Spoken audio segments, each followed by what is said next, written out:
Hello students, in our today's video we will discuss about class 10 chapter 9 applications of trigonometry. We have already discussed 8 chapters of class 10, so you can watch that videos on my channel's playlist. So today's chapter is applications of trigonometry and main topics of this chapter are first of all introduction of this chapter, after that heights and distances. So let's start. Chapter number 9 करने के लिए students आपको chapter number 8 अच्छे से आना चाहिए। Chapter number 8 क्या था स्टूडेंट्स? इंट्रोडक्शन टू ट्रिग्नोमेट्री, जिसमें हमने ट्रिग्नोमेट्री के इंट्रोडक्शन के बारे में डिस्कस किया था। और इस चैप्टर में हम एप्लीकेशन ऑफ ट्रिग्नोमेट्री के बारे में डिस्कस करेंगे। एप्लीकेशन मीन्स हम रियल लाइफ सिचुएशन में ट्रिग्नोमेट्री का यूज़ कैसे करते हैं। चैप्टर नंबर 8 में हमने डिस्कस किया था students trigonometric ratios of some specific angles, trigonometric ratios of complementary angles and trigonometric identities. Chapter number 9 को करने के लिए आपको सारे टॉपिक्स चैप्टर नंबर 8 के जो टॉपिक्स थे सारे टॉपिक्स आपको क्लियर होने चाहिए। सो चैप्टर का नाम क्या है स्टूडेंट्स? एप्लीकेशन ऑफ ट्रिग्नोमेट्री, यानी ट्रिग्नोमेट्री को हम डेली लाइफ में कैसे ये हमारे हेल्पफुल है। Knowledge of trigonometry is used to construct maps, determine position of islands in relation to longitude and latitudes, to calculate distance of earth from planet and stars. Trigonometry can be used to measure heights of the building and mountains. So students, trigonometry का काफ़ी vast use हमारी daily life में है। Trigonometry की help से हम maps को construct करते हैं, पोजीशन ऑफ आइलैंड को मेज़र करते हैं, distance of earth from planets and stars, यानी अर्थ और डिफरेंट प्लैनेट्स और स्टार्स के बीच में कितना डिफरेंस है। और ट्रिग्नोमेट्री की हेल्प से हम Heights of building and mountains को भी मेज़र करते हैं।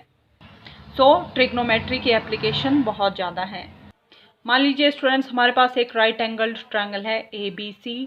सो हम कंसीडर एंगल A को कर रहे हैं, तो एंगल A के अपोजिट जो लाइन सेगमेंट होगा that is our perpendicular, and side adjacent to angle A this is our base, and side opposite to right angle this is our hypotenuse. Okay students, so sine of angle A किसके equal होगा students? Perpendicular upon hypotenuse. Perpendicular क्या है यहाँ पे? BC, और hypotenuse क्या है? AC। So BC upon AC। Cos of angle A equal to base upon hypotenuse. Base क्या है? AB, हाइपोटेन्यूज क्या है? AC। So AB upon AC। और tan ऑफ एंगल A किसके इक्वल आएगा students? Perpendicular upon base means BC upon AB। और sine का reciprocal क्या होता है स्टूडेंट्स? कोसिकेंट A, और कोसिकेंट A किसके इक्वल होगा? BC अपॉन AC का हम रेसिप्रोकल लेंगे means AC upon BC। Cos का रेसिप्रोकल क्या होता है students? Secant A। So secant A equal to AC upon AB। And cot A is reciprocal of tan A। So tan A की value क्या थी? Perpendicular upon hypotenuse. So cot की value क्या होगी? Hypotenuse upon perpendicular. Hypotenuse is AB और and perpendicular is BC। So AB upon BC। तो students इस chapter में आपको सारे ट्रिग्नोमेट्रिक रेशियोज के बारे में भी पता होना चाहिए। किसी भी चीज़ को देखने के स्टूडेंट्स दो मेथड हैं। मान लीजिए स्टूडेंट्स ये एक लड़की है जो यहाँ खड़ी है और ऊपर क्या है? एक काइट फ्लाई कर रहा है। तो स्टूडेंट्स वो काइट को कैसे देखेगी? अपने हेड को ऊपर लेके जाएगी और तब इस काइट को देखेगी। तो स्टूडेंट्स ये जो लड़की है इसकी जहाँ पे आइज़ हैं, आइज़ के बिल्कुल पैरेलल लाइन जो होगी that is our horizontal level. जो इसने लड़की ने हेड से लेकर और काइट तक का जो डिस्टेंस कवर किया उसको देखने के लिए ऊपर अपना हेड किया, वो ऐसे इस स्ट्रेट लाइन में इस काइट को देखेगी। This line is known as line of sight.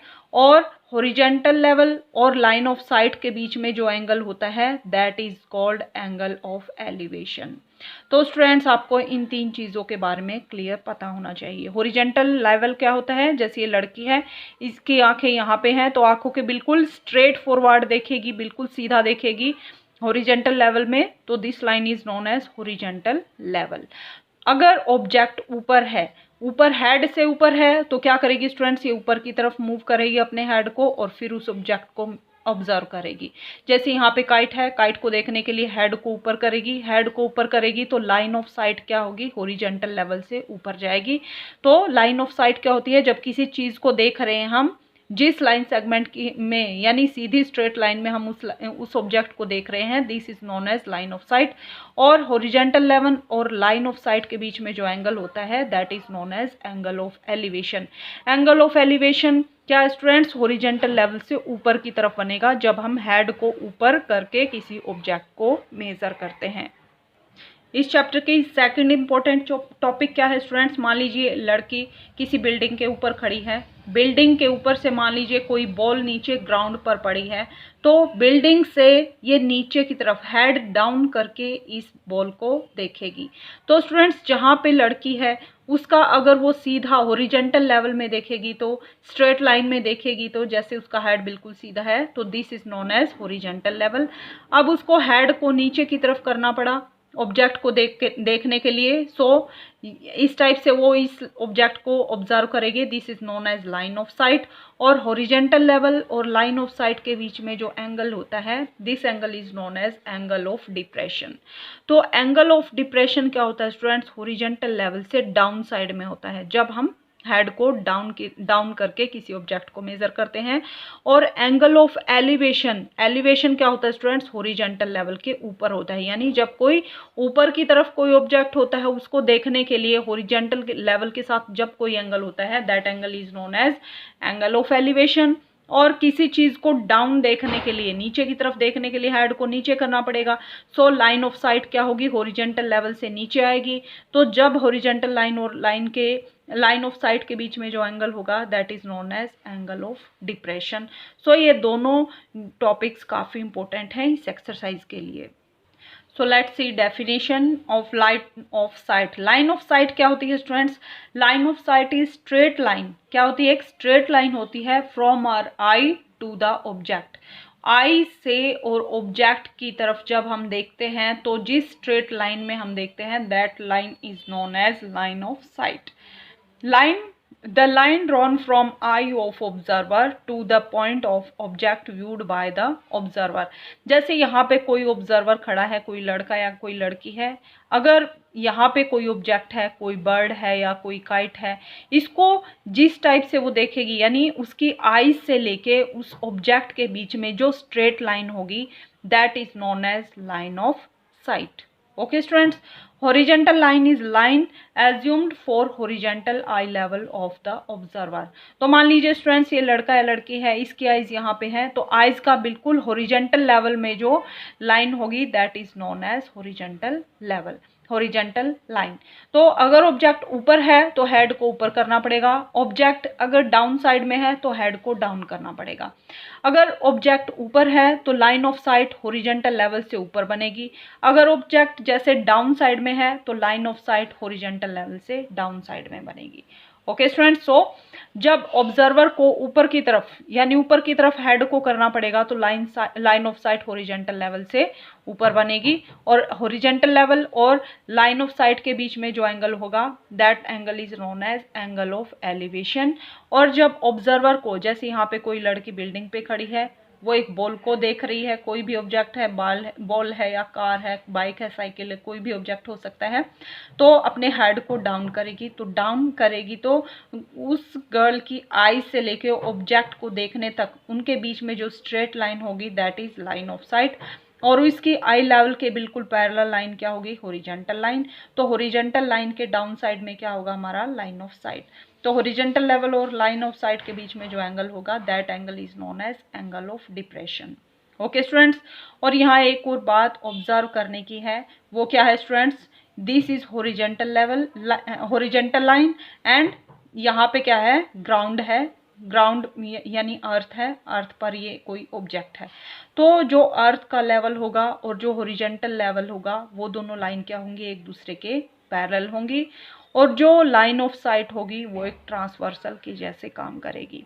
तो जब पैरेलल लाइंस को एक ट्रांसवर्सल कट करती है then alternate interior angles must be equal. So अगर ये एंगल ऑफ डिप्रेशन है, ये थीटा है, थीटा मीन्स कोई भी एंगल हो सकता है, 30 डिग्री, 45 डिग्री, 90 डिग्री, तो जितने डिग्री का ये एंगल है उतने ही डिग्री का ये यहाँ पे एंगल बनेगा, this angle, because alternate interior angles must be equal. Okay students, तो ये भी काफ़ी इंपॉर्टेंट कंसेप्ट है जो हम इस एक्सरसाइज में फ्रीक्वेंटली यूज़ करेंगे। सो हमने दो डेफिनेशन के बारे में डिस्कस किया students. First is angle of elevation, second angle of depression. अगर आपको ये दोनों टॉपिक क्लियर हो गए तो आपको इस एक्सरसाइज को सॉल्व करने में कोई भी डाउट नहीं रहेगा। फर्स्ट, एंगल ऑफ एलिवेशन क्या होता है students? Angle of elevation is an angle that is formed between horizontal line and line of sight. ऐसा एंगल जो हॉरिजॉन्टल लाइन और लाइन ऑफ साइट के बीच में बनता है, that angle is known as angle of elevation. Line and the line of sight. If line of sight is upward from horizontal line, then the angle formed is angle of elevation. यानी horizontal line से अगर ऊपर की तरफ angle बनता है, that angle is known as angle of elevation. और horizontal line से डाउन साइड में जो एंगल बनता है, that angle is known as angle of depression. So angle of depression क्या है? Angle of depression is the angle from horizontal downward to an object. यानी नीचे की तरफ देखो, यहाँ पे कोई लड़की है, ये नीचे की तरफ ऑब्जेक्ट है तो नीचे की तरफ लाइन ऑफ साइट होगी, तो लाइन हॉरिजॉन्टल लेवल ये रहेगा, इससे नीचे की तरफ ये एंगल बनेगा। सो डाउनवर्ड में जो एंगल होगा, that angle is known as angle of depression. An observer's line of sight would below the horizontal level. तो लाइन ऑफ साइट क्या होगी स्टूडेंट्स? जो हॉरिजॉन्टल लेवल होगा उससे नीचे की तरफ बनेगी। ओके स्टूडेंट्स, सो यहाँ से क्या कंक्लूजन निकलता है? मान लीजिए ये हॉरिजॉन्टल लेवल है, हॉरिजॉन्टल से अगर हम ऊपर लाइन ऑफ साइट बनती है, लाइन ऑफ साइट, तो जो एंगल बनेगा that is known as angle of elevation. और अगर ऑब्जर्वर यहाँ है, डाउन साइड में कोई ऑब्जेक्ट है, उसको देखने के लिए जो लाइन ऑफ साइट बनेगी वो नहीं डाउन साइड में बनेगी, तो लाइन ये जो हॉरिजॉन्टल लाइन है इसके अगर नीचे की तरफ डाउनवर्ड में कोई एंगल बनेगा, that angle is known as angle of depression. Okay students, so horizontal level से ऊपर की तरफ angle of elevation, down side में angle of depression. Down for depression, elevation जैसे ऊपर चढ़ते हैं तो ऊपर की तरफ जो एंगल होगा that is angle of elevation. So these are our basic concepts related to this chapter. इसी के साथ introduction of this chapter complete होता है। अपकमिंग वीडियो में हम एक्सरसाइज 9.1 को डिस्कस करेंगे। और आपके कोई भी डाउट है स्टूडेंट्स तो आप कमेंट करके पूछ सकते हैं।